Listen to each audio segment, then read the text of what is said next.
Magaling na si Merna Sabroso, ang pasyente ng isang pribadong ospital sa lungsod ng Puerto Princesa. Ito ay matapos na sumailalim sa isang masilang operasyon at gamutan. Karoon po ako ng bukol sa sa dibig. Kaya po kami sa doktor na operahan po. Naoperahan ka na po? Opo. Magdadalawang buwan na itong magaling at pwede na sanang makalabas ng ospital. Pero hindi pa rin ito makauwi sa kanyang pamilya dahil kulang ang pambayad nito sa doktor. Inoperahan po ako noong October 11. Higit na po ako, 2 months na po sa sa December 11 po, 2 months na po ako. Oo. Ano pong problema? Bakit di daw po kayo makalabas? Sa sa doktor po, hindi pa po kami nakakabayad ng Isa na lang pong doktor yung po namin, yung babayaran. Kaya't ayon daw sa pamunuan ng ospital, ay hindi daw siya makakalabas ng pagamutan hanggat hindi ito nakakabayad. Hindi po, wala rin kami kaya magbayad. So hanggat di kayo nakakabayad, hindi kayo pwedeng lumabas daw? Hindi daw po. Sabihin nga pala ka ng papers po.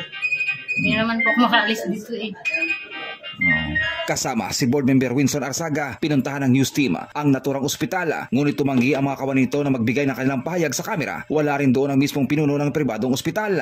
Ayon kay Board Member Arzaga, dapat sana kapag magaling na ang isang pasyente ay inilalabas na ito sa pagamutan. Pero dahil may mga doktor na hindi tumatanggap ng mga guarantee letter, ganito ang mga nangyayari. Tila nakukulong ang mga pasyente sa mga ospital.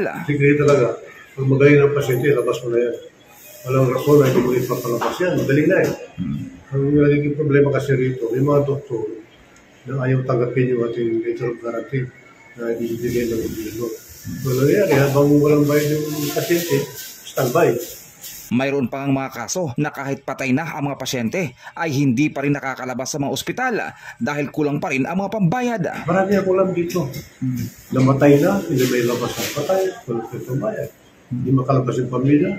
Dahil dito, dadalhin ni Board Member Arzaga ang naturang usapin sa Provincial Board. Ito ay upang makapag-usap ang gobyerno at ang mga pribadong ospital. Ito ay upang matukoy din kung sino mga doktor ang hindi tumatanggap ng mga guarantee letter mula sa gobyerno. We hope na magawa ng remedy ito para magandang pag-uusap between the provincial government sa kanyang hospital at ma-check natin kung sino mga doktor ang pwedeng tumanggap ng letter of guarantee. Yun na lang ang mga doktor na yun ang gamitin natin na mga gamot ng mga pasyente natin na dinadala dito sa mga private. MacArthur Asotilia, Basta Radio, Ibandera mo.